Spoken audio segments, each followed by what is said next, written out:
সামনের দিনগুলোতে মনে হচ্ছে বেশ ভালোই গরম পড়বে, অন্তত লক্ষণ তো এখন সেটাই দেখা যাচ্ছে। আর অতিরিক্ত গরম পড়া মানে হচ্ছে অতিরিক্ত বিদ্যুতের চাহিদা, ফলাফল লোডশেডিং। এখন লোডশেডিং কম হবে কি বেশি হবে তার উপরে ডিপেন্ড করবে তামাম দুনিয়ার কাজের গতি এবং প্রকৃতি। অফিসিয়াল কাজকর্ম, online business, freelancing, security surveillance, পোলাপানের পাবজি, ইভেন মা খালা বোনদের টিকটক, সবকিছু স্থবির হয়ে যায় যে জিনিসটার অভাবে, তার নাম ইন্টারনেট।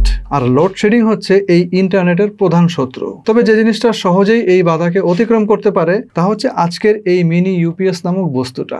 ইলেকট্রিসিটি থাকুক বা না থাকুক, রাউটার এবং অনুকে সচল রাখতে এই ডিভাইসটা খুব সম্ভবত সবচাইতে সেরা বিকল্প। ফলে নেট কানেকশন থাকবে 99%, 1% আপনি ধরা খাইতে পারেন যদি আপনার লাইনটা FTTH না হয়ে FTTC হয়। যাই হোক, এটা হচ্ছে ওলাক্সের 20,000 মিলিঅ্যাম্পিয়ারের ব্যাটারিওয়ালা একটা মিনি ইউপিএস। 20,000 mAh? আমি তো মনে হয় অন্য কিছু পাইছিলাম। মডেল নাম্বার POE D8, এটা 5912 এই ভেরিয়েন্টের। এই প্রোডাক্ট অলরেডি মার্কেটে তার বিশাল ব্যাটারি সাইজ এবং অ্যাস্থেটিক আউটফিটের কারণে ব্যাপক সমাদৃত। আর ওলেক্সকে তো আপনারা সবাই চেনেন, ইতিমধ্যে এই ব্র্যান্ডের একাধিক পকেট রাউটার এবং পোর্টেবল রাউটার মার্কেটে রয়েছে, যেগুলোর দাম অনেকটাই কিন্তু নিশ্চিতভাবে নাগালের মধ্যে আছে। আর all credit goes to famous gadget, কারণ তাদের ওয়েবসাইট এবং অফলাইন শপের মাধ্যমে তারা এইগুলো বাজারজাত করতেছে। আর এই প্রোডাক্টের অফিসিয়াল প্রাইস হচ্ছে 3490 টাকা। এই প্রোডাক্টটা অথবা যে কোনো প্রোডাক্ট সম্পর্কে জানতে অথবা কেনার জন্য ভিজিট করতে পারেন famousgadget.com.bd, এবং এই প্রোডাক্টটা আপনি আমাদের অ্যাফিলিয়েটেড স্টোরেও পেয়ে যাবেন। সবগুলো লিঙ্ক ডেসক্রিপশনে দেওয়া থাকলো।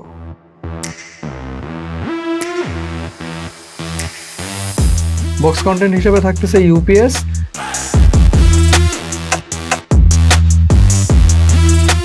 একটা পাওয়ার কেবল, দুইটা ওয়াই কেবল, একটা ম্যানুয়াল। ইউপিএসটা বিলিভ মি এ যাবৎকালের আমার দেখা সবচাইতে বৃহদাকার, সবচাইতে পাওয়ারফুল এবং সবচাইতে অ্যাট্রাকটিভ এবং সবচাইতে হ্যান্ডসাম। ডিভাইসটা ধবধবে সাদা, উপরে নিচে ম্যাট ফিনিশিং এবং বাইরের দিকের চারপাশে হালকা কার্ভ করে দেওয়া আছে। সাইডের এই অংশটা আবার গ্লোসি, উপরে ওলেক্সের ব্র্যান্ডিং এবং ব্যাটারি স্ট্যাটাস সহ বিভিন্ন ধরনের LED ইন্ডিকেশন আছে।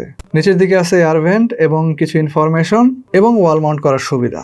ইউপিএস এর বাম দিকে আছে AC পাওয়ার ইনপুট, একটা USB পোর্ট এবং একটা পাওয়ার বাটন। পেছনের দিকে যদি আসেন, ডান পাশ থেকে প্রথমটা হচ্ছে 5 ভোল্টের একটা DC আউটপুট, পরেরটা 9 ভোল্টের এবং তারপরে আছে 12 ভোল্টের আউটপুট। তারপরে আছে একটা POE অর্থাৎ পাওয়ার ওভার ইথারনেট অপশন, একটা 15-24 ভোল্টের সিলেক্টর এবং একটা রিসেট বাটন। ইউপিএসটার টোটাল আউটপুট দেওয়ার ক্ষমতা আছে 24 ওয়াট পর্যন্ত। এর মধ্যে USB পোর্ট এবং 5 ভোল্টের যে DC আউটপুটটা আছে সেখান থেকে একত্রে পাওয়া যাবে 10 ওয়াট, অর্থাৎ এগুলো হচ্ছে 5 ভোল্ট 2 এম্পিয়ার করে। 9 ভোল্টের DC আউটপুট থেকে আসবে 18 ওয়াট ম্যাক্সিমাম, অর্থাৎ এখানে আপনারা এম্পিয়ারের পরিমাণ পাবেন 2। আর 12 ভোল্টের DC আউটপুট থেকে আসবে 18 ওয়াট ম্যাক্সিমাম, অর্থাৎ এখানে আপনারা এম্পিয়ার পাবেন 1.5। POE পোর্টের আউটপুটে আপনারা দুই ধরনের ভোল্টেজ সিলেক্ট করার অপশন পাবেন, 15 এবং 24, এবং এখান থেকে আপনারা পাবেন 15 ওয়াট ম্যাক্সিমাম, অর্থাৎ আপনি যদি 15 ভোল্ট সিলেক্ট করেন তাহলে এম্পিয়ার পাবেন 1, আর যদি 24 ভোল্ট সিলেক্ট করেন তাহলে এম্পিয়ার পাবেন 0.6। তো এই হচ্ছে মোটামুটি এনার্জি ডিস্ট্রিবিউশন। এবার চলেন যে আমরা জানি যে এটা কোথায় কিভাবে কারা ব্যবহার করবেন। তার আগে চলেন এর যে 20,000 মিলিঅ্যাম্পিয়ারের ব্যাটারি ওইটা একটু দেখে আসি, এবং এর ভিতরকার সার্কিটের কি অবস্থা ওই জিনিসটাও আসলে পাশাপাশি একটু দেখার চেষ্টা করব। ইউপিএস এর জয়েনসন ম্যানুফ্যাকচারের বেশ বড় সাইজের মোট 4টা ব্যাটারির একটা সেট দেওয়া আছে। এদের মডেল নাম্বার হচ্ছে INR 21700-40। সো প্রত্যেকটা ব্যাটারির কেমিস্ট্রি কম্পোজিশন হচ্ছে INR এবং এর ফর্ম ফ্যাক্টর হচ্ছে 21700, যার ডায়ামিটার 21 mm এবং লেন্থ হচ্ছে 70 mm। নর্মালি এর চাইতে লোয়ার এন্ডের যেসব মানে ইউপিএস আছে লোয়ার ক্যাপাসিটির, সেগুলোর ব্যাটারির ফর্ম ফ্যাক্টর থাকে 18650, অর্থাৎ এর চাইতে ব্যাটারির সাইজ থাকবে ছোট এবং ওগুলো একটু পুরনো স্ট্যান্ডার্ডের। এই ইউপিএসটার প্রত্যেকটা ব্যাটারি 14.4 ওয়াট আওয়ারের এনার্জি সংরক্ষণ করে। প্রত্যেকটা ব্যাটারি 3.6 ভোল্টের এবং এরা 4000 মিলিঅ্যাম্পিয়ার করে, অর্থাৎ 4টা ব্যাটারির টোটাল ক্যাপাসিটি হচ্ছে 16000 milliampere. But according to OLX এই ইউপিএসটা কিন্তু 20,000 মিলিঅ্যাম্পিয়ারের। চলেন এই জিনিসটা একটু বোঝার চেষ্টা করি। পাশাপাশি আমরা এই ব্যাটারি থেকে 24 ওয়াট পর্যন্ত পাবো তারা ক্লেম করতেছে, ওই জিনিসটা একটু ক্যালকুলেশনের মাধ্যমে বের করে দেখি। দেখেন ওলেক্স তাদের ডিভাইসে যেভাবে ব্যাটারিগুলোকে কানেকশন দিয়েছে এটাকে বলা হচ্ছে 2P2S, অর্থাৎ এখানে হচ্ছে 2 in parallel, then 2 of those are in series। প্রথমে একটা করে দুইটা ব্যাটারিকে প্যারালাল কানেকশন দেওয়া হয়েছে, যেখানে দুইটার ভোল্টেজ থাকবে 3.6। ব্যাটারির ক্যাপাসিটি আবার দুইটা একসাথে যোগ হবে, অর্থাৎ 8000 মিলিঅ্যাম্পিয়ার। পাওয়ার দাঁড়াবে তখন 28.8 ওয়াট আওয়ার। এখন এই অবস্থায় আপনি যখন দুই জোড়া ব্যাটারিকে সিরিজে কানেকশন দিবেন তখন ভোল্টেজটা যোগ হয়ে হবে 7.2। ব্যাটারি ক্যাপাসিটি আগের মতোই থাকবে, 8000 মিলি এম্পিয়ার। কারণ আপনারা জানেন যে সিরিজ কানেকশন দিলে কিন্তু ব্যাটারির এম্পিয়ারটা বাড়ে না, শুধুমাত্র ভোল্টেজটা যোগ হয়। তবে টোটাল পাওয়ার ক্যাপাসিটি আবারও বেড়ে কিন্তু দাঁড়াবে 57.6 ওয়াট আওয়ার। এবার ফাইনাল যে আউটপুটটা আসলো তার নমুনা আসলে অনেকটা এরকম। এখানে উল্লেখযোগ্য বিষয়টা হচ্ছে আমি টোটাল কত এনার্জি পাচ্ছি সেই জিনিসটা। এই যে 57.6 ওয়াট দেখতেছেন, এটাই হচ্ছে আসলে ফুল পিকচার অফ দ্য পারফরমেন্স। এটার উপরে আসলে মূলত ইউপিএসে আপনি কতখানি পাওয়ার স্টোর করতে পারবেন এবং সেটা পরবর্তীতে ব্যবহার করতে পারবেন, এই পুরো জিনিসটা ডিপেন্ড করবে। এজন্য আসলে একটা মিনি ইউপিএসে এই ধরনের কানেকশনকে অর্থাৎ 2S 2P কানেকশনকে বলা হয় ভোল্টেজ এবং ক্যাপাসিটির সবচেয়ে ওয়েল ব্যালেন্সড এবং ভার্সেটাইল অবস্থা। সো কেন আসলে ফুল সিরিজ অথবা ফুল প্যারালাল না করে 4টা ব্যাটারিকে 2P 2S পদ্ধতিতে কানেকশন দেওয়া হয়েছে, সেটা আপনি যদি শুধু এই প্যারালাল এবং শুধু সিরিজ কানেকশনের যে কম্পারেটিভ অ্যানালাইসিস অর্থাৎ এই 4টার দিকে খেয়াল করেন তাহলে বুঝতে পারবেন। এনিওয়ে, ব্যাটারিগুলোর কোয়ালিটি আমার কাছে ইউপিএস এ বেশ ভালোই মনে হয়েছে। সার্কিটের অবস্থাটাও আসলে কম্পারেটিভলি অনেক বেটার। যে কেবল এবং কানেক্টরগুলো ব্যবহার করা হয়েছে সন্তোষজনক। এদের জয়েন্টগুলোও কিন্তু ঠিকঠাক মতো দেওয়া হয়েছে। রিফারবিশ বা পুরনো অথবা ওখান থেকে খুলে এখানে ব্যবহার করা এরকম কোনো কম্পোনেন্ট আসলে এই ইউপিএস এর মধ্যে দেখা যাচ্ছে না। ট্রান্সফরমারের মতো বড় কম্পোনেন্ট থেকে শুরু করে একদম ছোট ছোট খুঁটিনাটি কম্পোনেন্ট প্লাস পিসিবি, প্রত্যেকটা জিনিসই কিন্তু দেখেন ঝকঝকে এবং তকতকে। এফটিটিএইচ কানেকশন অর্থাৎ যেটাকে আমরা বলি আসলে অনুর লাইন, এই ধরনের একটা লাইন হচ্ছে এই ইউপিএসটা ব্যবহার করার জন্য সবচেয়ে পারফেক্ট এবং কার্যকর। আগের পুরনো যে সিস্টেমটা ছিল অর্থাৎ এফটিটিসি, ওটা তো আপনি ব্যবহার করতে পারবেন, বাট সেক্ষেত্রে আপনার আইএসপি এন্ডের যে সুইচটা আছে ওইখানেও কিন্তু এই ধরনের কোনো ইউপিএস থাকতে হবে। এছাড়া সিসিটিভি ক্যামেরা এবং আইপি ক্যামেরাতেও এখান থেকে ব্যাকআপ নিতে পারবেন, ফলে ইলেকট্রিসিটি চলে গেলেও সার্ভেলেন্স থাকবে অক্ষুণ্ণ।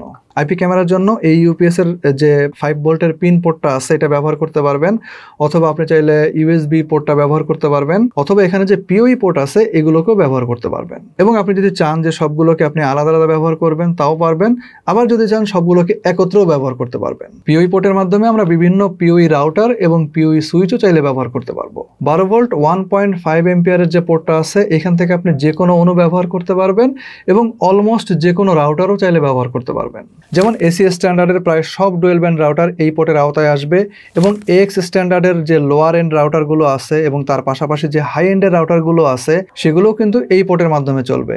যেমন ধরেন যে X1500, X1800, X3000 এই সিরিজগুলোর বেশিরভাগ রাউটারে কিন্তু এই ইউপিএস এর মাধ্যমে আপনি অপারেট করতে পারবেন। সেই সঙ্গে বেশিরভাগ অনু ডিভাইস এবং এক্সপন রাউটার যেগুলো আসলে 12 ভোল্ট 1.5 এম্পিয়ারের ভেতরে অপারেট হয় সবগুলো ডিভাইস আপনি চাইলে এই ইউপিএসটার মাধ্যমে ব্যবহার করতে পারবেন। আর এখানে যে 9 ভোল্ট 2 এম্পিয়ারের পোর্টটা আছে এটার মাধ্যমে আপনি চাইলে 9 ভোল্টের যে কোনো রাউটার এবং যে কোনো অনুকে অপারেট করতে পারবেন। ইউএসবি পোর্টটার মাধ্যমে আমরা যে কোনো মোবাইল ফোনকে চার্জ করতে পারবো, যদিও খুব বেশি একটা ইমপ্রেসিভ গতিতে চার্জ হয় না, তারপরেও কোথাও ঘুরতে যাওয়ার সময় সাথে নিলে মন্দ হবে না। আর টাইপ সি অথবা টাইপ বি সাপোর্ট করে এরকম যে কোনো আইপি ক্যামেরা আপনি চাইলে এই ইউএসবি পোর্টের মাধ্যমে চালাতে পারবেন। আপনি যে কোনো ধরনের ইউএসবি ফ্যান চালাতে পারবেন, স্মার্ট ওয়াচ চার্জ দিতে পারবেন, অর্থাৎ ইউএসবি থেকে পাওয়ার নিয়ে চলে এরকম যে কোনো ধরনের ডিভাইস আপনি চাইলে এই পোর্টের মাধ্যমে অপারেট করতে পারবেন। ব্যবহার বিধি হচ্ছে আপনি এই ইউপিএস কে সরাসরি ইলেকট্রিসিটির সাথে ব্যবহার করতে পারবেন। এটাকে কখনোই খুলতে অথবা বন্ধ করতে হবে না। আপনার রাউটার এবং অনু যদি দুইটাই 12 ভোল্টের হয় তাহলে বক্সে থাকা এই ওয়াই কেবলটাকে ব্যবহার করতে হবে। একটা অংশ যাবে রাউটারে আর একটা অংশ যাবে অনুতে। তবে এই কেবলটা আর একটু বড় তারা দিতে পারতো, তাতে ইউপিএসটাকে আর একটু কনভিনিয়েন্টলি ব্যবহার করা যাইতো। আর যদি দুইটা দুই রকম ভোল্টেজে অপারেট হয় তাহলে আপনাকে দুইটা ওয়াই কেবলই ব্যবহার করতে হবে ডিফারেন্ট পোর্ট থেকে ডিফারেন্ট ডিভাইসের জন্য। এই ডিভাইসের মধ্যে আছে ওভারচার্জ প্রোটেকশন, অর্থাৎ এই ডিভাইসটা যদি ফুল চার্জ হয়ে যায় তারপরে চার্জ নেওয়া অটোমেটিক্যালি বন্ধ হয়ে যাবে। এবং আছে শর্ট সার্কিট প্রোটেকশন।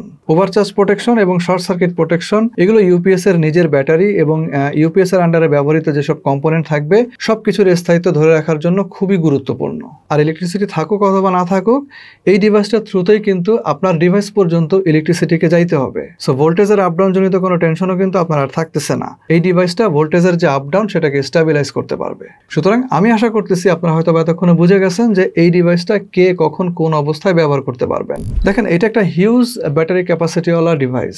যদিও বলা হচ্ছে mini UPS, but compare to other mini UPS এটা কিন্তু ওগুলার বাপ। সো ব্যাকআপ টাইম সম্পর্কে আমি যদি সংক্ষেপে এক কথায় বলি, একমাত্র জাতীয় গ্রিডে যদি কোনো সমস্যা হয়, ধরেন যে টানা 14 থেকে 15 ঘন্টা বা 20 ঘন্টা কারেন্ট নাই, দেন শুধুমাত্র আপনি ফিল করতে পারেন যে এটার চার্জ হয়তো বা ফুরায় আসতেছে। বাট রেগুলার যেসব লোডশেডিং আছে অথবা একটু বেশি ধরেন যে লোডশেডিং আছে, সেই ক্ষেত্রে আপনি আসলে বুঝতেই পারবেন না যে কখন কারেন্ট গেছে, কখন কারেন্ট আসছে, কতটুকু চার্জ আছে, কতটুকু চার্জ দিতে হবে। একদম কোনো রকম কোনো টেনশন ছাড়াই আপনি এটাকে অপারেট করতে পারবেন। তারপরও ব্যাকআপ নিয়ে আমাদের যেসব ফাইন্ডিংস আছে সেগুলো এখন আপনাদেরকে জানাই দিচ্ছি। দিচ্ছি। 12 ভোল্ট 1 এম্পিয়ারের রাউটার এবং 12 ভোল্টের যে অনু, এখান থেকে আমরা একটানা ব্যাকআপ পাইছি প্রায় 14 ঘন্টার মতো। আর 12 ভোল্ট 1.5 এম্পিয়ারের যে রাউটার এবং 12 ভোল্টের অনু, এই দুইটার কম্বিনেশনে ব্যাকআপ পেয়েছি একটানা 10 ঘন্টা প্লাস।